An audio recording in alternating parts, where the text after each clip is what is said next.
na ang talagang laman ng isip ng tao ay puro espiritualidad, kabanalan, ang Panginoon, many Christians are unable to recapture that high water mark of spiritual bliss. Many Christians are unable to take that journey into the so-called glory to glory, yung metamorphosis na hinihintay at inaasahan. Kaya karamihan, pagka ang mga tao ay nag-iisip ng kanilang spiritual experience, laging yung high moment ay past tense.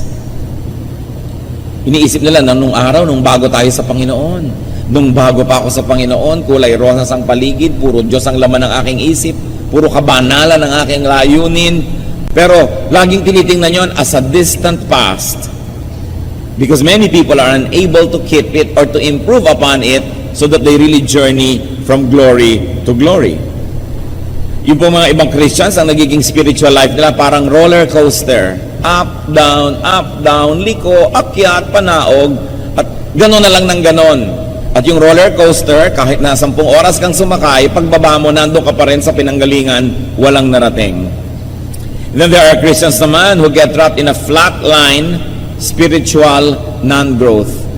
Yung kumbaga sa monitor ng puso, pag nag-flat line na yan, ibig sabihin wala ng tibok. Meron naman na gano'n ang spiritual life. Wala ngang low, pero wala namang high. Parang walang nangyayari sa buhay. And some, even very sadly, fall into what you might really describe as a free fall.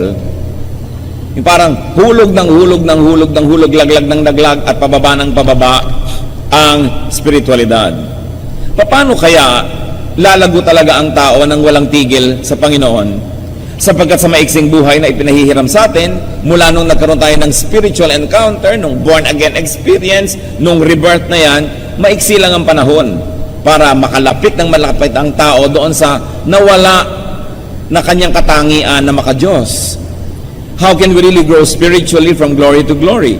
How can we really grow spiritually towards God-likeness again? How can we continuously find God is a very, very important issue in our life. Hindi lang minsan mong natagpuan ng Diyos, mo, Eureka, I found it. But finding God is a non-stop, ongoing, ever-increasing process. Hindi lang sasabihin mo, once upon a time na born again ako, tapos na. Because it was only the beginning. Dapat walang tigil ang pag-grow. Pero tulad din ng halaman, may mga tao na nabobonsai, hindi lumalaki, buhay naman, pero hindi lumalaki, nandun lang. How to continuously find God is a very important issue in our life. Hindi lang minsang natatagpuan ng Diyos, patuloy siyang kinikilala para lumalim, lumawak at mamunga ang ating buhay espiritual. Aming Diyos sa langit, Ama, salamat po sa pagkakataon na maaari kaming magtanong ng ganito. Nawa po ay bigyan niyo po kami ng mga kasagutan ngayon. How we can continuously find you. Hindi lang minsanan, kundi walang patuloy, walang tigil at patuloy na pagkilala sa inyo ang aming nais na maranasan. Magpakilala nga po kayo ngayon ng higit pa, mangusap po kayo. Buksan niyo po ang aming puso at marinig namin ang mensahe niyo para sa amin ngayon. Patawarin niyo kami, Ama, sa aming mga kasalanan. Punuin niyo po ang aming mga kakulangan. Pawalan niyo kami at makalaya kami mula sa kamangmangan at kadiliman. At tapunan niyo po kami ng liwanag, Panginoon. Nang sa ganon, lalong maging malinaw sa amin kung paano pa kayo kikilalanin sa araw-araw. Mangusap kayong may kapangyarihan, O God, protect us from all works of evil, from presence of evil men and evil spirits, from the malicious plans of evil against us. Protect us even from our own ignorance and our own shortcomings. Fill our hearts with your presence. Sit on your throne of power, O God of heaven, and give blessings to your people. In the name of Jesus we pray. Amen. How to continuously find God? Well, bago pag-usapan yung continuously finding God, well, find God first. Yun ang unang-una. So first things first, find and have the kingdom of God.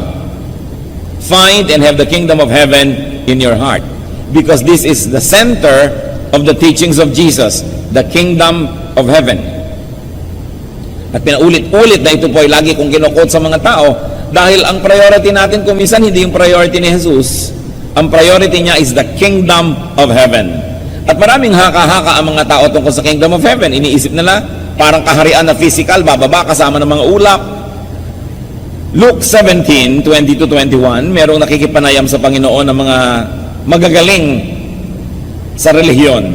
Once having been asked by the Pharisees when the kingdom of God would come, Jesus replied, "The kingdom of God does not come with your careful observation, nor will people say, 'Here it is,' or 'There it is,' because the kingdom of God is within you." Namnamin lang natin ang kahulugan nito. Napakalaki ng kaibahan na mangyayari sa paghahanap natin sa Diyos. Yung iba inaantay ang pagbaba ng langit, nilalagyan pa ng petsa. Inaantay kung kailan mangyayari yung tinatawag na end of the world. Nagsusuot pa ng mga helmet dahil daw maraming lalaglag na mga bato-bato mula sa langit. Sumusuot sa mga lungga, nagtatago sa mga kuweba. May mga nagtatalo-talo kung kailan ang petsa ng pagdating nito at away-awayan. Sinabi na nga sa Biblia, sabi ni Lord, the kingdom of God does not come with your careful observation. Hindi nyo kayang bantayan at hintayin kung kailan yan darating. Kasi, sabi niya, ang kaharian ng Diyos ay nasa inyong kalooban, nasa inyong puso. So, paano mababantayan ng iba kung kailan darating yun? Yun ay isang spiritual at personal na karanasan. Kaya may mga tao na dumating na ang kingdom sa kanila, sa iba hindi pa. Kasi sabi niya, it is within you. Ang paghahari ng Diyos sa puso ng tao, na hindi na yung tao ang hari, hindi na si Satanas ang hari, hindi na yung asawa ang hari, hindi yung anak ang hari, hindi pera ang hari, kundi ang Diyos, hari sa iyong puso. The kingdom of God has come upon you. Because wherever there is a throne that you give God to sit on and rule from, there is the kingdom. Of course, wherever the king is, there is the kingdom. Ang tanong lang natin, is God the king of your heart? Kasi yung iba relihiyoso, 20 years nang nagre-relihiyon, 50 years, 70 years, pero hindi naman talaga Diyos ang naghahari sa puso nila. Ang Diyos ay naghahari lang sa isang kwarto sa puso nila.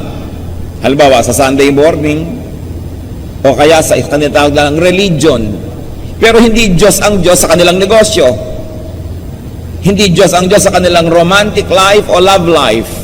Hindi Diyos ang Diyos sa kanilang pamamaraan ng pakikitungo sa kapwa. Pero sa relihiyon nila, isang compartment, nandun ang Diyos. So hindi pa naghahari ang Diyos sa iyong puso. Kasi isang department lang. Kaya yung iba nagtataka, ang tagal-tagal ko na sa relihiyon, bakit wala naman ako nararanasan, walang nangyayari sa buhay ko? Kasi inaantay niyang kumidlat, kumulog, umuga ang lupa, kumalembang lahat ang kampana, bumaba ang mga tala. Yun ang ibig nila sabihin ng spiritual experience. When you let God rule in your heart, the kingdom is within you. And then what will happen to your vocabulary? It will change. What will happen to your outlook in life, to your value system, to your behavior and etiquette? It will change. What will happen to the way you do business and you move professionally? It will change. Then you say, wow, the kingdom has come. Para hindi ko na kailangang abangan yung darating pa sa mga ulap dahil sa puso ko pa lang nandun na yung langit. Totoo na. So kumakain ako kahit na hindi masyadong mahal ang kinakain ko, may gana ako kasi ang Espiritu ng Diyos ay buhay sa akin. Malusog man ako o may sakit, nagtitiwala ako sa Diyos dahil alam kong mabuhay at mamatay, kasama ko siya. So hindi ako masyadong concerned. Hindi ako takot sa kamatayan dahil alam kong sa kabila nitong buhay na ito, nandun pa rin ang Diyos. Yun ang paghahari ng Panginoon sa ating buhay na kailangang mangyari, hindi lang magkaroon tayo ng relihiyon. Sa katunayan nga, kumisan yung relihiyon pa ang sagabal. Kasi yung mga hatred ng religion mo, hatred mo rin. Yung kalaban ng religious group mo, kalaban mo rin. Nasaan ang paghahari ng Diyos sa iyong buhay? That's why people must be able to transcend religion and religiosity to let God rule in their hearts and therefore have the kingdom of God in their hearts. So the first thing you do is to be born again as Jesus prescribed. John 3:3, in reply, Jesus declared, I tell you the truth, no one can see the kingdom of God unless he is born again. Sobra naman kasing pinadali ng iba yung born again. A, accept that you're a sinner. B, believe in Jesus. C, confess Christ. Pumikit ka, tambangin mo si Kristo, itaas mo ang iyong kamay, at voila, born again ka na. Hindi naman gano'ng kasimple yun. Kailangan na iintindihan, dinidibdib yung gumagawa para magkaroon ng tunay na kahulugan. Kasi to be born again is not just an instant thing. Ibig sabihin, ipinanganak kang muli, parang bagong tao ka. So bago na naman, kung dating alam mo ABC, ngayong bago ipinanganak ka na, ang pinag-aaralan mo na, mga letra ng mga Chinese, iba na naman ang letra mo, ang mga wika mo, iba naman, Pangasinense naman ang salita mo, o kaya iba naman ang kulay ng yung balat, kasi born again ka, iba ka na hindi na yung dati. So maraming naiiba dapat sa buhay ng tao pag tinawag na born again. Ngayon, kung yung kasungitan mo nung kasungitan mo pa rin ngayon, tapos born again ka, parang hindi yan totoo. Kailangan ng isang tunay na pagbabago ng kalooban ng puso. At ito'y proseso, hindi nangyayari sa isang minuto, hindi nangyayari sa isang linggo, hindi nangyayari sa isang buwan lamang. Proseso. Dahil progressively, we must allow God to rule in our hearts. Dahan-dahan, unti-unti. So it is an ever-increasing work. Kaya sabi, we are changed from glory to glory. Ngayon, kung nakamatayan mo yung proseso na hindi pa nabubuo, syempre, iniligtas ka na ng Panginoon, ligtas ka na. Pero hindi makukontento na minsan lang na born again ka, tapos na. Kailangan buong buhay. Because the kingdom of heaven was Jesus' most prominent concern, we should be concerned about it, and we should be able to operationalize in our lives what it means and how it could be practical. Kaya yung mga iba, kabo-born again nila, naiinis lang yung mga tao dahil wala namang makitang bunga, tas born again ng born again. Nasisira tuloy yung pangalan ng born again, nagiging mislabeling, at kuminsan, panglibak na sa iba na gamitin yung term na yon dahil yung nagdadala ng word na yon ay hindi karapat-dapat. Kaya pinag-iingatan po natin. So once you have found the kingdom, once you have been born again, once you have had a spiritual experience, meaning you realize your wretched sinfulness and condition, and you sought God's forgiveness, and decided to live a new life, edi na born again ka na, what must you do now? Non-stop is to grow in God-likeness. Kailangan kamukha tayo ng Diyos. How can we know God? How can we be like God? First of all, is to know God. Through the scriptures. Nakikilala naman natin ng Diyos sa pamamagitan ng mga nasulat na. Very especially, we should know God through what God said. Yung mga direct quotation sa Kanya sa scripture, yung mga sinabi niya, inutos niya, napakahalaga nun. To know God. And also, to know God through what the writers said about God. Pero mag-ingat din tayo dahil hindi naman kung nasulat yan at sinabi ng iba tungkol sa Diyos, tama na nga. Kasi kung minsan, opinion lang ng tao yung sinasabi doon, hindi naman ibig sabihin ay yun na nga ang kinonfirm na katotohanan tungkol sa Diyos. Alam niyo naman yung Biblia, nakalagay din dyan ang mga quotation galing kay Satan, nakalagay din yan yung mga maling konsepto ng mga tao tungkol sa iba. So hindi ko mo nalagay dyan, yun na yun. Susuriin nyo pa rin, ito ba'y totoo o misconception nung nagwika nito? Katulad ni Paul at si Silas, napagkamalan sila na mga Diyos ng Greek mythology. So hindi ibig sabihin naging Diyos nga sila, pero nakalagay doon, tinawag sila na ganito't ganon. So sabihin natin, ay mali yung tumawag. Tulad po sa Psalms, napakarami dyan mga prayer na Diyos ko, durugin mo po mga kaaway ko, ubusin niyo po sila, pulbusin niyo po sila. Because the Psalm is a record of people's prayers. Some of those prayers are probably not right. It's just a record of how they prayed. So ikaw ngayon, sa pagkakilala mo sa Diyos, susuriin mo yung mga prayer doon. Paano ang prayer na ito, hindi ganito ang sinabi? Dahil ang sabi ng Panginoon later, di ba? Don't wish harm for your enemies, love your enemies, do good to those who persecute you. Pero ipapalay mo, durugin niyo po ang mga dikdikin niyo po, pulbusin niyo ang aking mga kalaban. Ganyan yung mga ibang prayer doon sa Psalms. Hindi naman common naka-record doon, ibig sabihin, kokopyahin mo na yon. Kaya kailangan, nauunawaan mo, what is the central core of God's teachings, and then by that central core, you measure all other things that you read in the Bible, and you say, itong opinion na ito ay hindi in accordance with the revelation. It's not in accordance with what God says in this verse. So, hindi common na doon, nakita mo, kokopyahin mo ng buong buo, kasi si Satan, nandyan din ang mga quotations niya Kaisang halagang pag-aaral. So, know God through the scriptures. And then know God through your godly action. Through your deeds. Do what God did and do what God does, and then you will know Him. Gaano karami sa inyo na ang dentista ngayon, na naunawaan nyo lang yung tatay nyo na dentista nung araw, nung naging dentista na kayo. Gaano karami sa atin na ngayong naging magulang, tsaka lang natin naunawaan yung mga magulang natin nung araw, na ayaw natin yung mga regulasyon nila, pagbabantay nila, pinapauwi ka maaga, pero ngayon ikaw na yung magulang, ikaw na ngayon yung nagsasabi ng the same lines na yon. Kasi pag nagawa natin ang ginagawa ng isang katauhan, doon lang natin siya lubos na nauunawa. Gusto nating makilala ang Diyos at unawain siya, gawin natin yung gawain niya. Kaya nga gusto nyo maunawa ang isang pastor, magpastor kayo. Gusto nyo talagang maunawa ang dinaranas ng isang spiritual leader, gawin ninyo. Sabi ko nga, I wish everyone would become pastors, then I can take my revenge. Kasi iba hindi nila nauunawa yan eh. Subukan mong ipagawa at mauunawaan nila unti-unti ang mga bagay. So gusto po nating maunawaan ng Diyos, gawin natin ang mga ginagawa niya. Tularan natin siya. At habang nilalandas natin yung kanyang tinahak na yun, sabihin natin, ay ganito pala talaga, ngayon nauunawaan ko. 1 Peter 1:16, be holy because I am holy. That is the requirement of God. You want to be God-like? You want to know me? Be like me. John 14:12, anyone who has faith in me will do what I have been doing. This is what Jesus said. Nananalig ka pala sa akin, kailangan ginagawa mo yung ginagawa ko. Kasi pag iba yung ginagawa mo sa ginawa ko, hindi ka totoong nananalig. Sa bibig lang yung pananalig na yan. So, kanina nakikilala natin ng Diyos sa Bible, mental knowledge. But through action, you get to know Him through experiential knowledge. And that is an even deeper understanding. Because you experience the experiences of God, then you know God more. We can know God through meditation.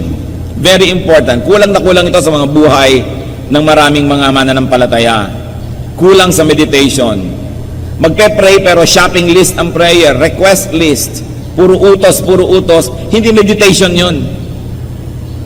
Psalm 77:12, I will meditate on all your works and consider all your mighty deeds.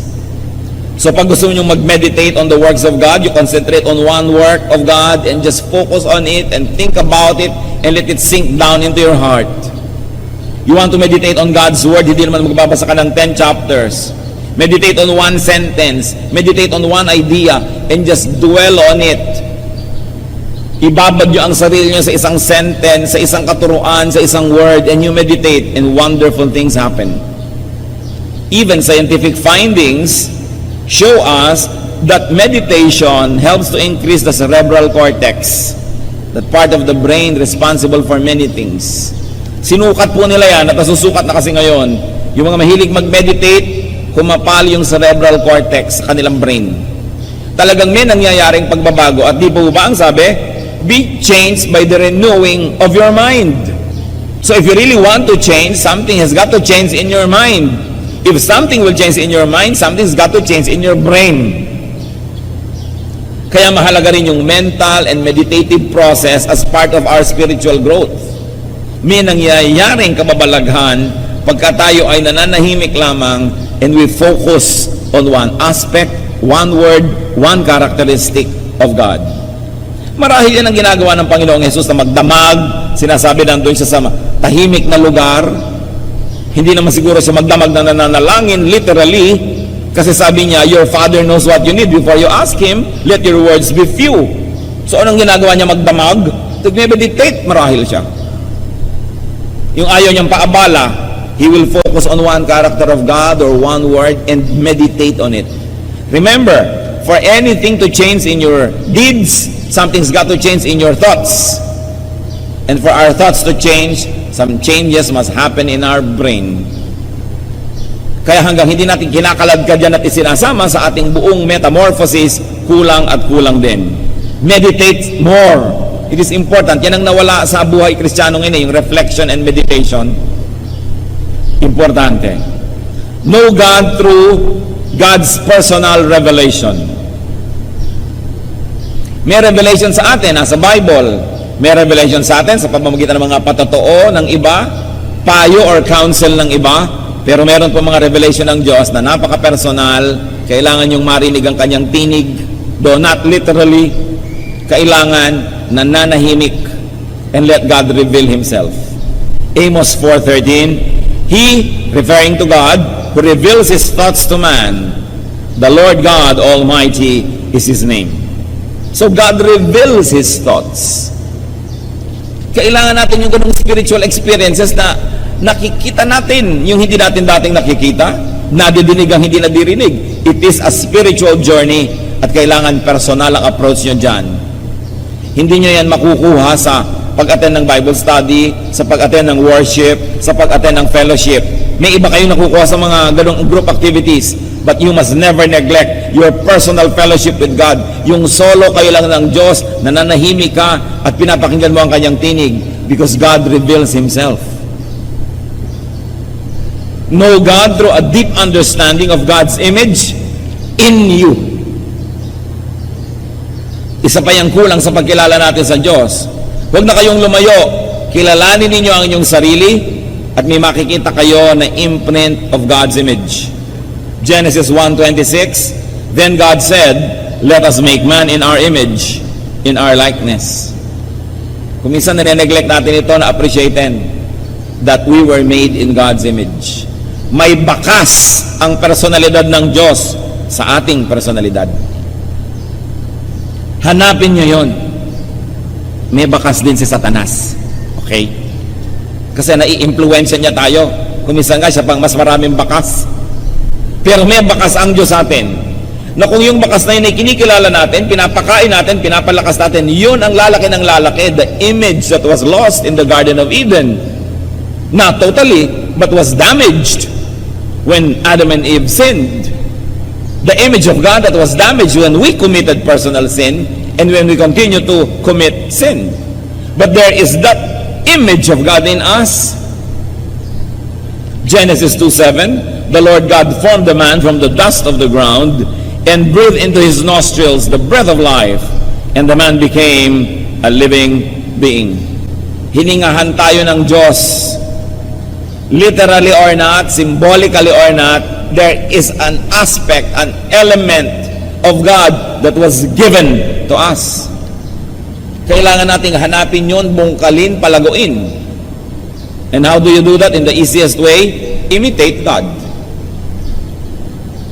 Be like God in thought. Kailangan matutunan natin mga kapatid na mag-isip tulad ng pag-iisip ng Diyos. Suriin po ninyo inyong pag-iisip. May gumawa sa inyo ng masama.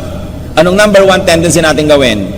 Pag sinabi niyong gumante, hindi ganyan mag-isip ang Diyos.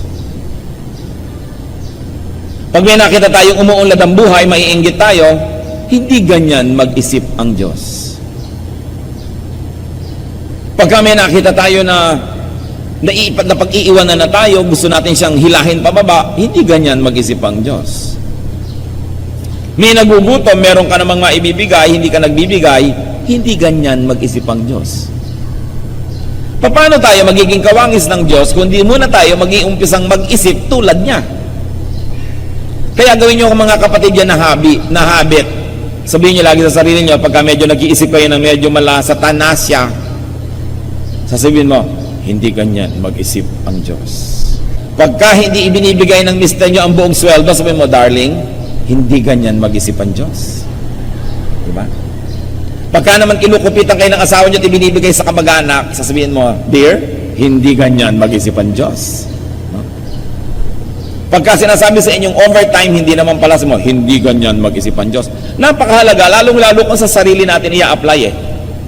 Pag medyo naiinggit-inggit ka na, naiinis ka na, nababahuan ka na doon sa katabi mo at gusto mo siyang palayuin ang ubod ng layo, hindi ganyan mag-isip ang Diyos. Mula nga sa langit, pumunta siya sa lupa, nakisalamuha sa mga taong tulad natin. Pagka may kapatid ka, magmamanahan kayo, naghihingalo ang nanay ninyo, nag-aagawan na kayo, sabi niyo, hindi ganyan mag-isip ang Diyos. Pagka lang lagi ang naalala natin yon, we will be able to imitate God. Remember, the best way to imitate a person is not only to imitate his looks, but to imitate the way he thinks. So isipin natin ang pag-iisip ng Diyos. So be like God in thought. At pag nangyari yon, we will be like God inward. Sa pagsasalita, magiging makadiyos.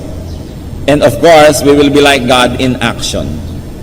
Mga kapatid, yung action at saka word, ang pinagsisimula lang nun, yung thought. Bantayan nyo lang ang inyong thought. Wala na kayo ibang dapat bantayan pa. Because everything else will follow.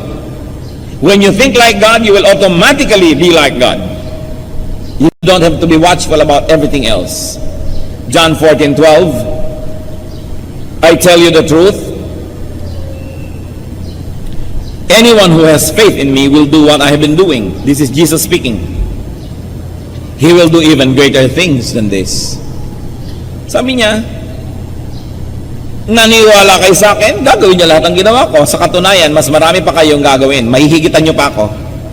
Kasi sandali lang ako may ginawa, kayo matagal. Sabi ni Lord, naniniwala kayo sa akin? Higitan niyo ang mga ginawa ko. No, hindi niyo huwag naman higitan niyo yung pagpapapako sa krus. Kanya lang yon.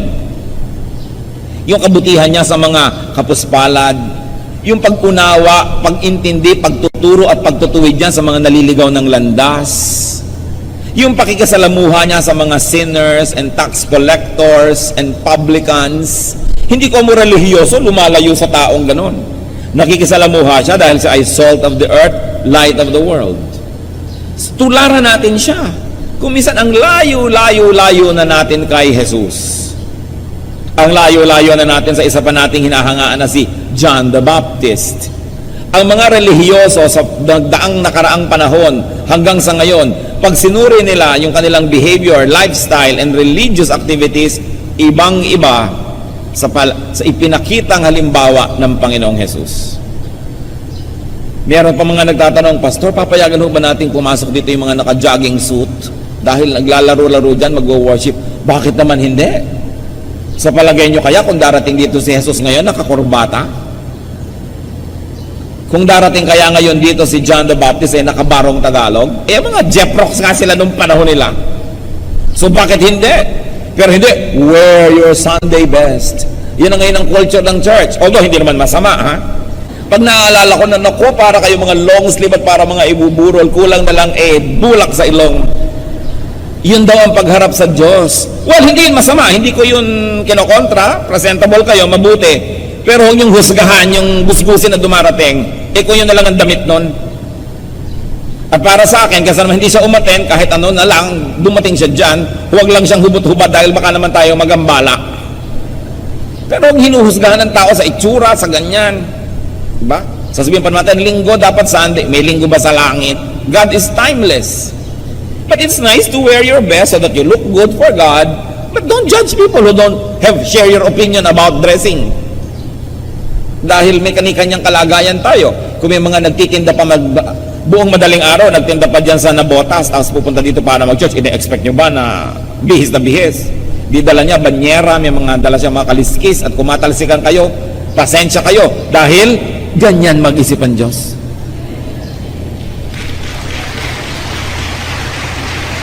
Hindi yung puro kaartehan na lang ang relihiyon, puro mga itsura, puro mga form. It's important to go back to the basics, no?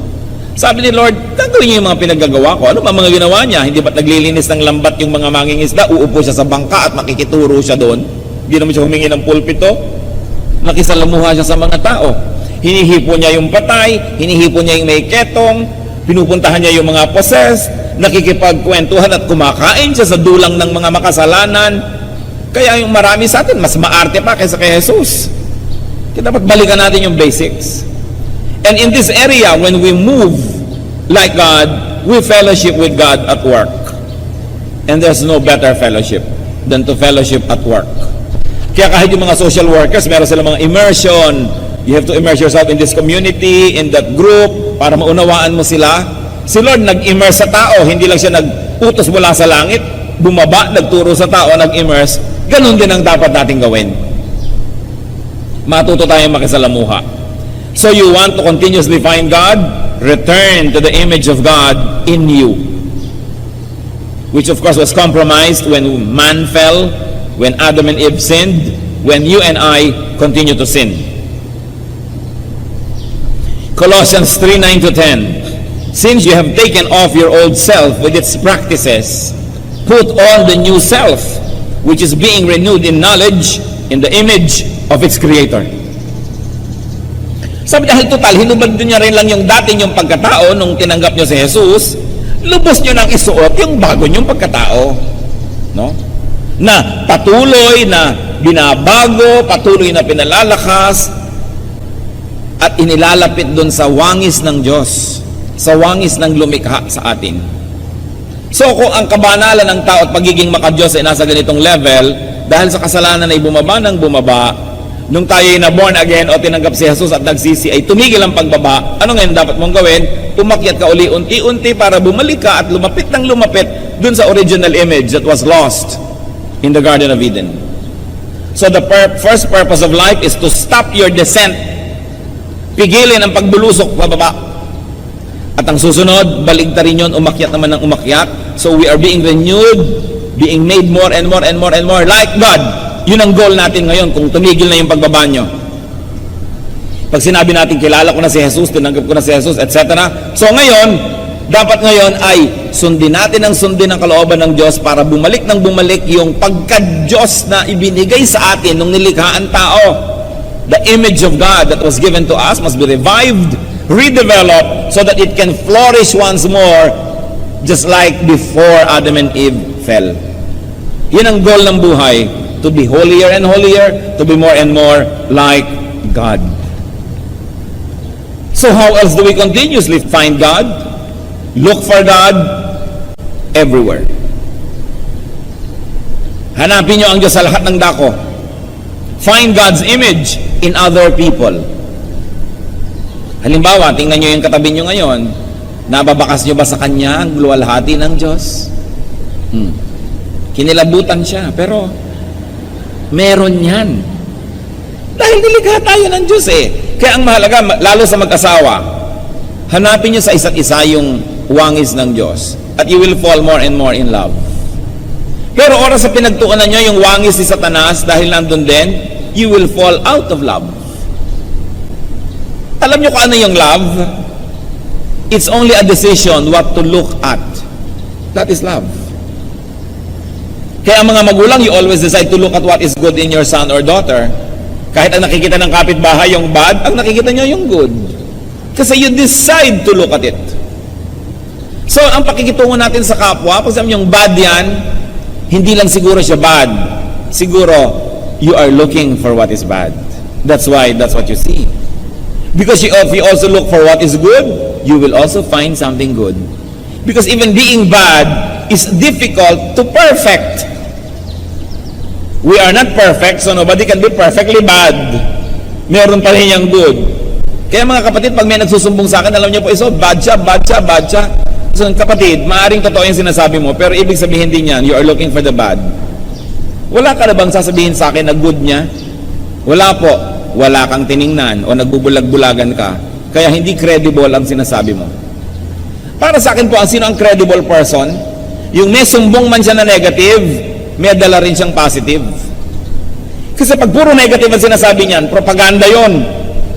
Katulad din ng pag puro positive ang puri niya sa isang tao, propaganda pa rin yon. You are being deceived so that you will make a decision in favor of or against that person.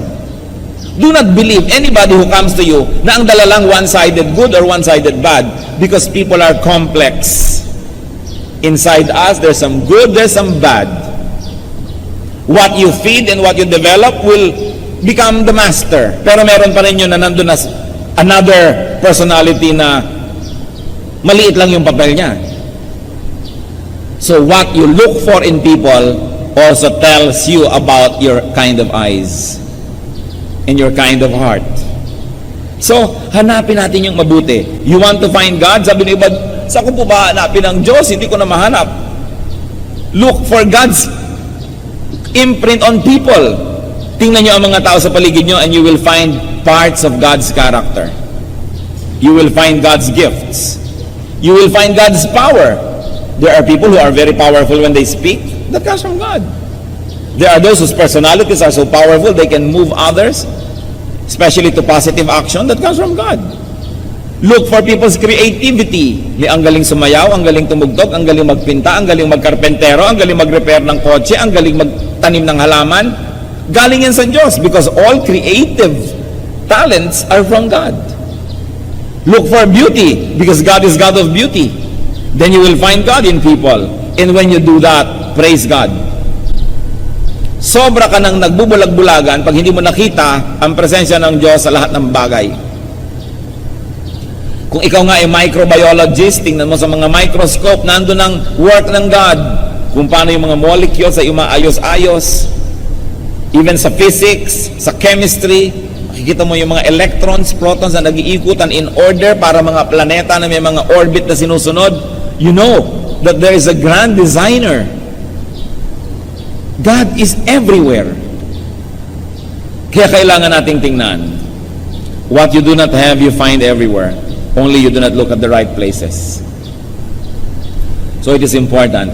Sabi sa Philippians 4:8, finally, brothers, whatever is true, whatever is noble, whatever is right, whatever is pure, whatever is lovely, whatever is admirable, if anything is excellent or praiseworthy, think about such things.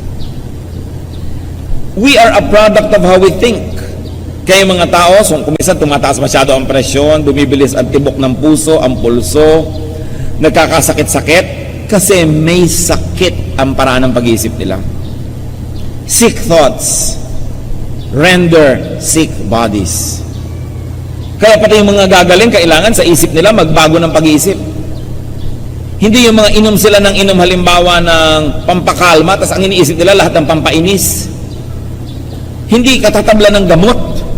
Masisira ang gamot sa iyo. Kasi nasa pag-iisip yan. Meron naman, lalo mga matatanda na bilib sa isang doktor, may sakit, magpapadoktor, nagbibihis pa lang, dadali mo sa doktor, gumagaling na. Kasi nananalig.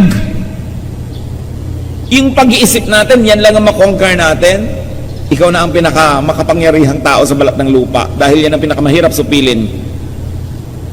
Pero when you think positive thoughts, beautiful thoughts, godly thoughts, sumusunod ang inyong katawan.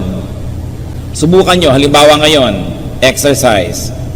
Lalo yung mga seloso at selosa at hindi nyo kasama ngayon na inyong kabiyak. Isipin nyo may nakakandong sa kanya ngayong iba. Sige, isipin nyo. Hindi ba nag-iinit ang tenga nyo na? No? Kumukulo na ang dugo nyo, iniisip nyo pala yun, hindi pa yun totoo. Pero pag totoo na sa inyong isip, kasunod na yung inyong katawan.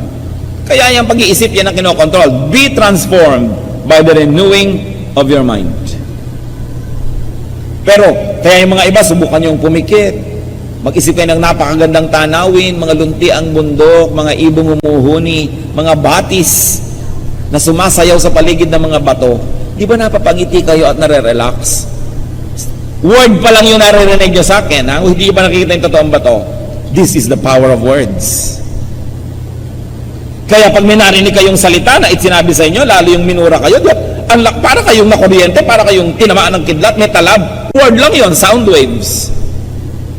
That's why we should control the words. We should control the thoughts. This is where the battle happens in our mind. Pag natalo ka na sa isip, talo na, kasunod na lahat yan. Dahil ang katawan, sumusunod lang yan sa isip. So sabi, our battle is not against powers, but against principalities in the air, against the unseen forces, which lay claim to our thoughts. That's why it is important to control, to discipline the way we think. At sabi, ano daw ang isipin? Whatever is true, noble, right, pure, lovely, admirable, excellent, praiseworthy. Think about such things.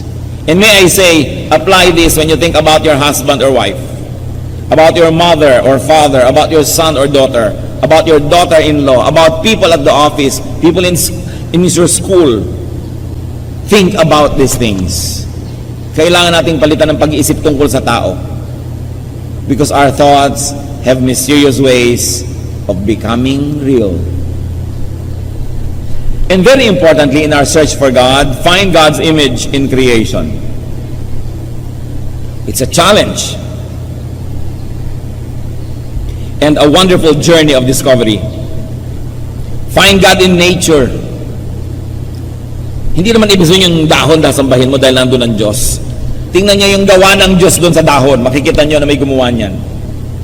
Find God in natural phenomena, in the heavenly bodies. Find God in cells and molecules. If you're a chemist, find God in chemistry, or in physics, in mathematics, in biology, in the arts, because the imprint of God is everywhere. Romans 1:20. For since the creation of the world, God's invisible qualities, His eternal power and divine nature have been clearly seen, being understood from what has been made, so that men are without excuse. Pag tinitingnan natin ang mga pyramids of Egypt, bagamat kalansay na lang yung natira, sabihin natin, ang galing naman ang gumawa nito. Pag tinitingnan natin yung mga ivory carvings from China, hanggang kalit-liitan, may kubo dun sa loob, may tao, dun sa tao meron pa siyang kuto, nandun lahat. Ang galing naman ng mga Chinese na gumawa nito. Pag tinitingnan mo yung mga tela na hinabi ng mga Maranao, ang galing-galing naman nilang gumawa ng mga color combination. Paano mo makikilala ang lumikha? Tingnan mo yung nilikha. Paano mo makikilala ang isang musician? Tingnan mo yung nilikhang musika. Paano mo makikilala ang isang speaker? Tingnan mo kung paano siya magsalita at anong ginawa niya sa kanyang material. Paano mo makikilala ang isang arkitekto? Tingnan mo yung ginawa. Paano niyo makikilala ang Diyos? Hindi kayo kailangan lumayo. Tingnan niyo ang lahat ng ginawa niya. That's why we must have respect for the environment. Respect for the cleanliness of our planet, dahil Diyos ang gumawa niyan. At pag sinira natin yan, tayo rin ang nawawalan. How else will you find God? Kasi remember, our topic is continuously finding God. Kasi pag may God dito, may God doon, may nakikita mo lahat, you cannot help but be godly. Plant godliness in people's hearts. Sabi nila, kung ano po ang inyong tinatanim, siya ang inyong inaani. Gusto niyo mapaligiran kayo ng godly words? Magtanim kayo ng godly words sa inyong mga kasama. Gusto niyo maligid kayo ng mga Kristiyano? Plant Jesus in people's hearts so they become Christians. Gusto niyo maligid kayo ng kabutihan? Gumawa kayo ng kabutihan dahil itinanim niyo yon, bubunga yon. 2 Timothy 4:2, preach the word. Be prepared in season and out of season. Correct, rebuke, and encourage with great patience and careful instruction. Bakit po ang mga Kastila, pag nagpupunta sa Pilipinas, at sa katunayan ay patuloy silang nagbibigay ng mga grants para i-preserve ang Intramuros, i-preserve ang mga lumang mga simbahan, ang mga fortresses, ang mga lighthouses. Bakit?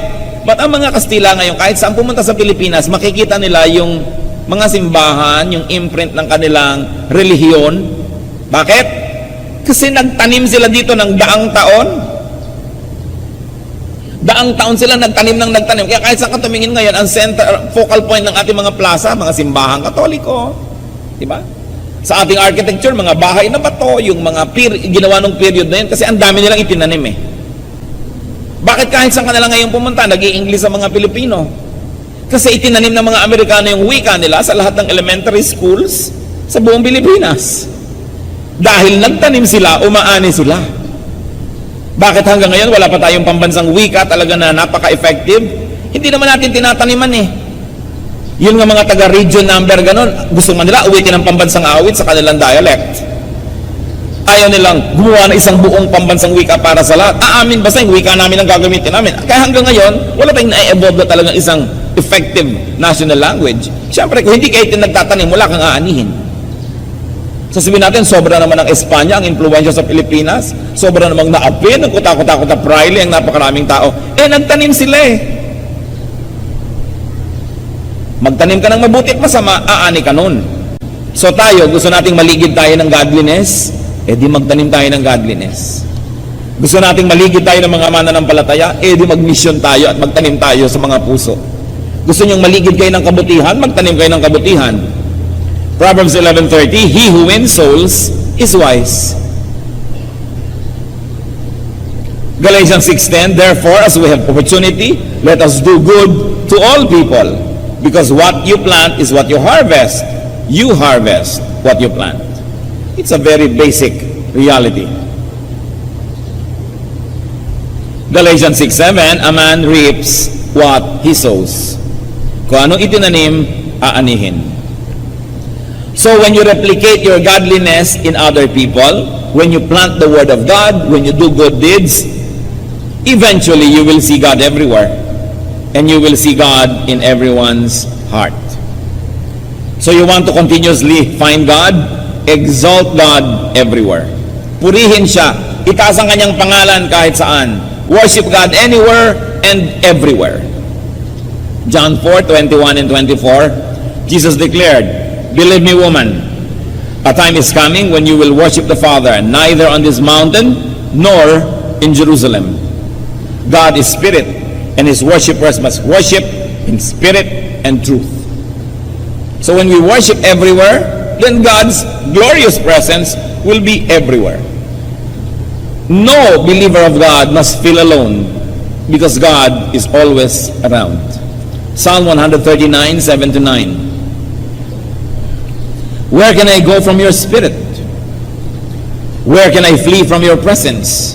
If I go up to the heavens, you are there. If I make my bed in the depths, you are there.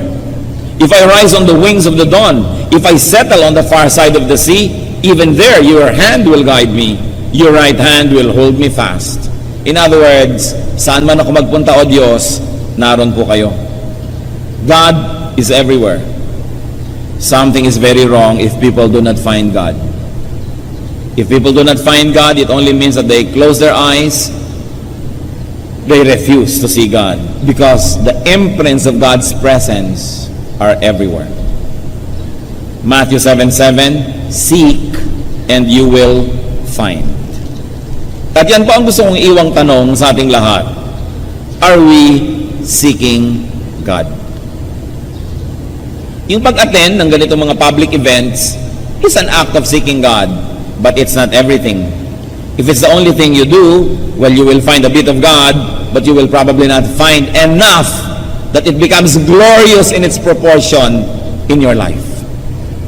Kailangan ng meditation, kailangan ng personal study, ng prayer, kailangan ng pagsunod sa Diyos at paggawa ng kanyang mga gawain para dumami ang mga channels through which we can know and see God. Search for God above and beyond group Bible study, above and beyond worship and organized religion. The deep search for God is personal.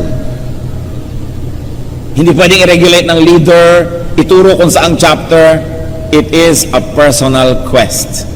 Dapat po tayo may kani-kanyang personal na paghahanap sa Diyos. At pati yun, hingin nyo sa Diyos, paano po gagawin kong personal ito? Dahil sabi niya, ask and it will be given you. Seek and you will find. Knock and the door will be open to you. So magtanong sa Espiritu ng Diyos at gawin natin.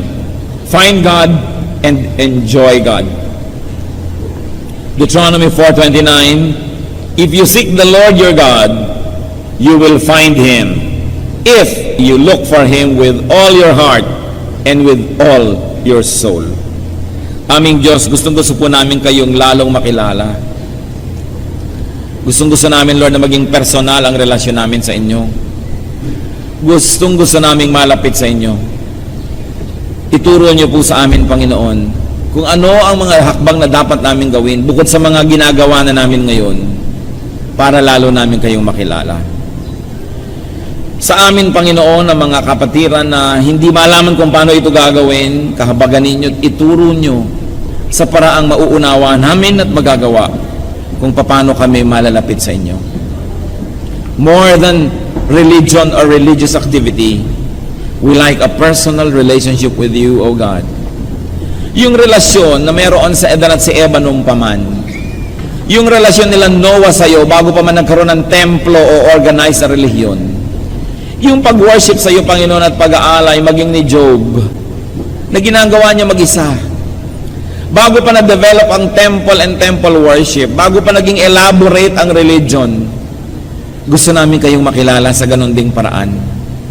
Bagamat ipinasasalamat namin ang aming kapatiran, ang aming fellowship, and we're thankful for what we can do together, teach us, O God, to have very personal dealings with you.